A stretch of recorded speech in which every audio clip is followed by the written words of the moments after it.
Pertempuran Surabaya merupakan pertempuran tentara dan milisi pro kemerdekaan Indonesia dan tentara Britania Raya dan India Britania. Puncaknya terjadi pada tanggal 10 November 1945. Pertempuran ini adalah perang pertama pasukan Indonesia dengan pasukan asing setelah proklamasi Indonesia. Peristiwa 10 November 1945 yang sekarang dikenal sebagai Hari Pahlawan merupakan satu peristiwa heroik segenap rakyat Indonesia dalam mempertahankan kemerdekaan yang diproklamasikannya pada 17 Agustus 1945. Peristiwa bersejarah ini dipicu oleh tewasnya Brigadir Jenderal Malabi dalam pertempuran di Surabaya, Jawa Timur. Dalam peperangan itu, Malabi tewas terpanggang di dalam mobil yang ditumpanginya. Diduga akibat terkena lemparan granat saat melintas di depan gedung Internatio. Pada zaman itu, banyak pejuang rakyat yang belum mengerti tata cara menggunakan senjata rampasan, hingga akhirnya tidak jarang senjata itu memakan tuannya sendiri. Setelah mendapat pelatihan yang cukup, secara bergantian mereka memberikan pengajaran kepada teman-temannya yang lain dan seterusnya. Di antara kelompok perjuangan itu terdapat bukan hanya rakyat Surabaya, tetapi juga pejuang dari Sumatera, Kalimantan, Maluku, Sulawesi, Bali, para kiai dan alim ulama dari berbagai pulau Jawa. Di tengah situasi genting itu, Gubernur Jawa Timur Suryo berpidato di corong radio, meminta rakyatnya untuk bersabar dan menunggu keputusan dari pemerintah pusat di Jakarta.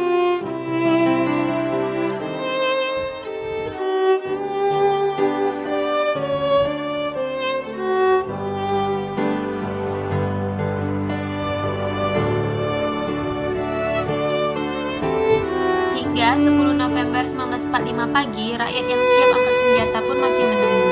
Hingga akhirnya tersiar kabar sekira pukul 9 WIB lebih, seorang pemuda melaporkan terjadi penembakan oleh pasukan Inggris. Peristiwa yang ditunggu-tunggu pun tiba. Masing-masing pemuda dikerahkan ke pos dan pangkalan yang sudah menjadi tanggung jawabnya. Pertempuran hebat pun terjadi. Moncong senjata memuntahkan polornya. Segenap rakyat berjuang bersama, tidak ada perbedaan golongan, tingkat, agama, dan paham. Salah satu tokoh pertempuran 10 November yang terkenal adalah Sutomo, yang lebih dikenal sebagai Bung Tomo. Bung Tomo dikenal dengan pidatonya menyemangati para perjuang sebelum pertempuran 10 November. Salah satu perkataan beliau yang paling dikenal adalah merdeka atau mati. Namun, selain Bung Tomo, ada juga tokoh lain yang memiliki peran penting dalam pertempuran 10 November. Yang pertama adalah Bapak Mustopo. Bapak Mustopo merupakan tokoh yang dikenal sebagai sosok yang berjasa dalam pertempuran 10 November di Surabaya. Pada saat pendaratan Inggris di Surabaya, Bapak Mustopo merupakan salah satu tokoh yang menantang keras. Ini karena meskipun Inggris adalah sekutu saat Perang Dunia Kedua, Bapak Mustopo tidak mau Indonesia dijajah bangsa asing lagi. Yang kedua adalah Maijen Sungkono. Maijen Sungkono juga memberikan semangat pada para pejuang Indonesia dalam pertempuran Surabaya. Saat itu beliau merupakan komandan Badan Keamanan Rakyat.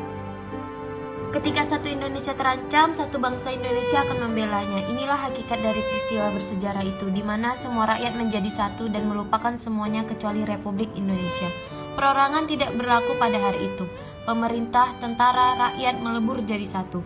Usai pertempuran ini, dukungan rakyat Indonesia dan dunia internasional terhadap perjuangan kemerdekaan Indonesia semakin kuat. 10 November diperingati setiap tahun sebagai Hari Pahlawan Indonesia.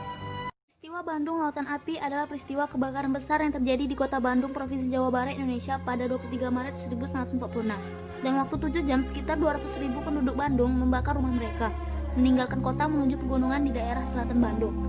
Hal ini dilakukan untuk mencegah tentara sekutu dan tentara Hindia Belanda untuk dapat menggunakan kota Bandung sebagai markas strategis militer dalam Perang Kemerdekaan Indonesia. Bandung sengaja dibakar oleh TNI dan rakyat setempat dengan maksud agar sekutu tidak dapat menggunakan Bandung sebagai markas strategis militer. Di mana-mana asap hitam mengepul membumbung tinggi di udara dan semua listrik mati. Tentara Inggris mulai menyerang sehingga pertempuran sengit terjadi. Tokoh pertempuran Bandung Lautan Api pada 1946, Kolonel Abdul Haris Nasution. Sebagai Komandan Divisi 3, tokoh pertempuran Bandung Lautan Api, Kolonel Abdul Haris Nasution bertanggung jawab akan nasib rakyat serta anak buahnya. Ia sangat terlibat pada musyawarah yang dilakukan untuk mengambil keputusan yang mengarah kepada peristiwa Bandung Lautan Api. Muhammad Toha lahir pada tahun 1927 di Bandung. Ia salah satu komandan pejuang yang ditugaskan dalam misi untuk menghancurkan gudang senjata dan amunisi milik pasukan sekutu. Walaupun berhasil meledakkannya dengan menggunakan dinamit, Muhammad Toha harus mengorbankan nyawanya bersama seorang pejuang lainnya yaitu Moranda. Namun pengorbanannya tidak sia-sia karena sekutu mengalami kerugian besar dengan kehilangan pasukan senjatanya.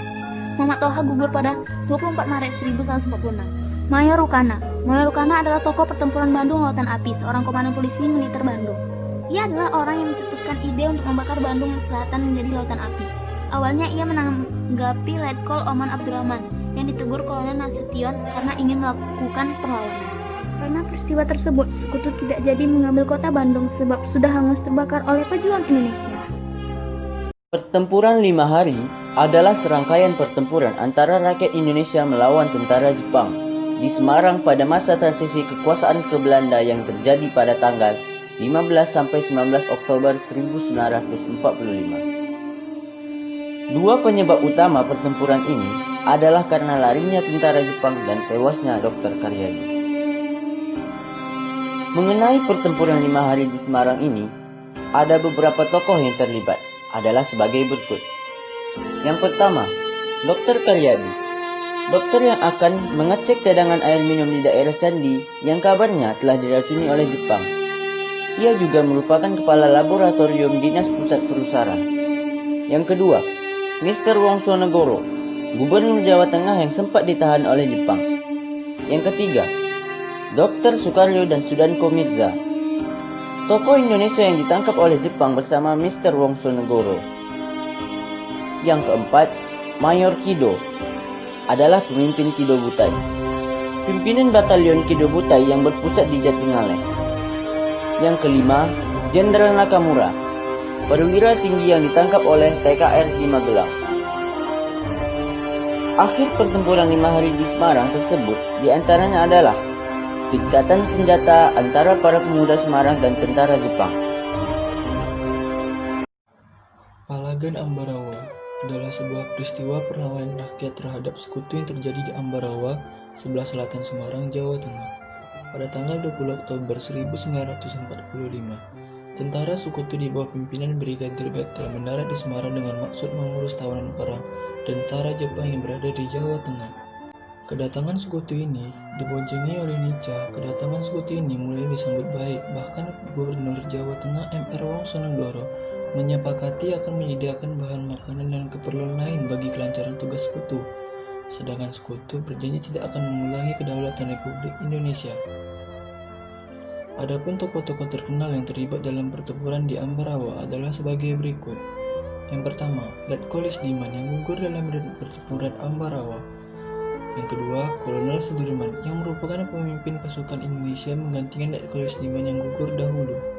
M. Sarbini yang merupakan pemimpin TKRI Simen dari Magelang, Brigadir Battle yang merupakan pemimpin tentara Inggris.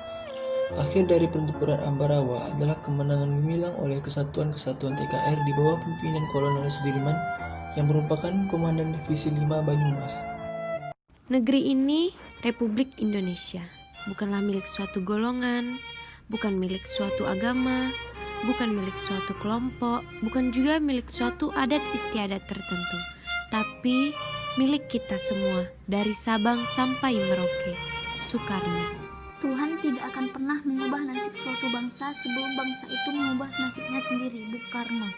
Bangsa yang besar adalah bangsa yang menghormati jasa pahlawannya. Kemerdekaan nasional bukan pencapaian akhir, tapi rakyat bebas berkarya adalah pencapaian puncaknya. Sultan Syahrul.